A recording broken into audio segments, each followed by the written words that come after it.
ഒരുപാട് ആൾക്കാർ പുറത്ത് ചർച്ച നടക്കുന്നത് ജാസ്മിന് ഫേവറേറ്റ് ആയിട്ടുള്ള ഷോ ആണ് എന്ന് ഒരുപാട് നടക്കുന്നുണ്ട്.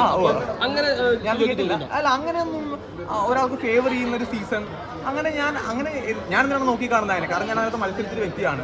അപ്പം ഒരാളെ ഫേവർ ചെയ്ത്, കാരണം ലാലേട്ടൻ തന്നെ എത്രയോ വീക്കെൻഡിൽ അവരെ ചോദ്യം ചെയ്തിട്ടുണ്ട്, പറയേണ്ട കാര്യങ്ങൾ പറഞ്ഞിട്ടുണ്ട്. അപ്പം ഒരാളെ ഫേവർ ചെയ്ത് മാത്രം ഒരു ഷോ മുന്നോട്ട് പോയി കഴിഞ്ഞാൽ ചോദ്യം ചെയ്യപ്പെടില്ല പുറത്തുനിന്ന്, തീർച്ചയായിട്ടും. അപ്പോൾ അകത്ത് നിൽക്കുമ്പോഴത്തേക്കും എന്നെ സംബന്ധിച്ചോളം ഞാൻ അങ്ങനെ ഒരാളെ ഫേവർ ചെയ്തതായിട്ട് പേഴ്സണലി എനിക്ക് ഫീൽ ചെയ്തിട്ടില്ല. നിങ്ങളല്ല പുറത്തുനിന്ന് കണ്ട ആൾക്കാർ, നിങ്ങളാണ് അതിനെപ്പറ്റി കൂടുതൽ പറയേണ്ട ആൾ. ഞാൻ അകത്ത് നിന്ന സമയത്ത് എനിക്ക് ഇന്നയാളെ ഫേവർ ചെയ്തു, അങ്ങനെ അത് കപ്പടിക്കാൻ ചാൻസ് ഇല്ല. ഏറ്റവും കൂടുതൽ വോട്ട് കിട്ടുന്ന കപ്പടിക്കും.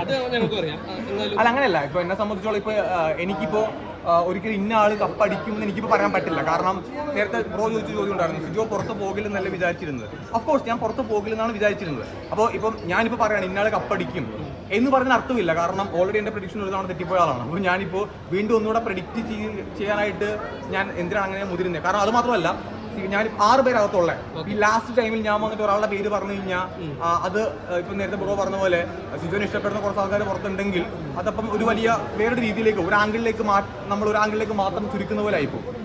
ഇപ്പം 6 പേർക്കും എന്തായാലും എന്നെക്കാൾ കൂടുതൽ ഇഷ്ടപ്പെടുന്ന ആൾക്കാർ പുറത്തുണ്ട്. അതുകൊണ്ടാണ് ഞാൻ പുറത്തും അവരകത്തും ഉള്ളത്. അപ്പോൾ അവരിഷ്ടപ്പെടുന്ന ആൾക്കാർ ഉറപ്പായിട്ടും വോട്ട് ചെയ്യും. പിന്നെ ഞാൻ പറഞ്ഞല്ലോ, നമ്മളിപ്പോൾ 100 ദിവസത്തെ ഗെയിം കണ്ടില്ലേ? അപ്പോൾ ഏറ്റവും മികച്ച രീതിയിൽ അവിടെ ആരാണോ ഗെയിം കളിച്ചിട്ടുള്ളത് അവർക്കാണ് വോട്ട് ചെയ്യേണ്ടത്. അപ്പോൾ അതനുസരിച്ച് വിന്നർ ഉണ്ടാവും. അപ്പോൾ അതിനാണ് മാറ്റി കൂടുന്നത് എപ്പോഴും. അല്ല, ഇപ്പോൾ സിജോ ആണ് ഞങ്ങളുടെ അഭിപ്രായത്തിലും പ്രേക്ഷകരുടെ അഭിപ്രായത്തിലും ഏറ്റവും കൂടുതൽ നല്ലോണം കളിച്ചത് സിജോ ആണ്. കളിച്ചതിൽ ഒരാൾ ഇപ്പോൾ കളിച്ചുകൊണ്ടിരിക്കുന്നതിൽ ഒരാൾ സിജോ ആണ്. എന്തുകൊണ്ട് ഔട്ടായി എന്നാണ് ആൾക്കാർ അറിയേണ്ടത്? അത് എന്തുകൊണ്ടാണ്? അതാണ് ചോദ്യം. അതറിയാനാണ് ഞാൻ പുറത്തു വന്നിരിക്കുന്നത്. അത് ഞാൻ അന്വേഷിക്കും കണ്ടെത്തുന്നതാണ്. അപ്പോൾ ഞാൻ ഈ അന്വേഷിച്ചിട്ടുള്ളത് കണ്ടെത്താനായിട്ട് ഞാൻ ആക്ച്വലി ഫോൺ കിട്ടിയത് എനിക്ക് ഇന്നലെയാണ്. അപ്പോൾ എന്നെ സംബന്ധിച്ചിടത്തോളം ഞാൻ അന്വേഷിച്ചിട്ടല്ല അത് കണ്ടെടുത്തത്. എന്തുകൊണ്ട് ഞാൻ പുറത്ത് വന്നു എന്നുള്ളത് ഞാൻ ലാലേട്ടൻ എപ്പിസോഡിലും പറഞ്ഞിരുന്നു. ഞാൻ അവിടെ ചെയ്യുന്ന പ്രവർത്തികൾ ഞാൻ ഹാപ്പി ആയിരിക്കും. ഞാൻ ചെയ്യുമ്പോൾ എനിക്കറിയില്ല എന്തൊക്കെയാണ് ആൾക്കാർ കാണുന്നത്, എന്തൊക്കെ ആൾക്കാർ കാണുന്നില്ല എന്ന് എനിക്കറിയില്ല. ഞാൻ പുറത്ത് വരുമ്പോൾ എനിക്ക് ഇനിയാണ് പരിശോധിക്കേണ്ടത്, എന്ത് കണ്ടു എന്ത് കണ്ടില്ല, എൻ്റെ ഭാഗത്ത് മിസ്റ്റേക്ക് എന്താണ്, അതെല്ലാം ഞാൻ ഇനിയാണത്. പിന്നെ ഒരു കാര്യം പറയാം, ഇപ്പം എൻ്റെ നന്ദൂട്ടൻ സായി ഞാൻ അവിടെ ഞാൻ പറഞ്ഞിട്ടുണ്ടായിരുന്നു, അതെൻ്റെ ഒരു ബ്രദറാണ്, എൻ്റെ സിസ്റ്ററാണ്. അതൊരിക്കലും ബിഗ് ബോസിൽ പോയിട്ടൊരു കോംബോ ഉണ്ടാക്കി വോട്ട് അങ്ങനെയൊന്നും അല്ല എൻ്റെ അർത്ഥം. ഞാൻ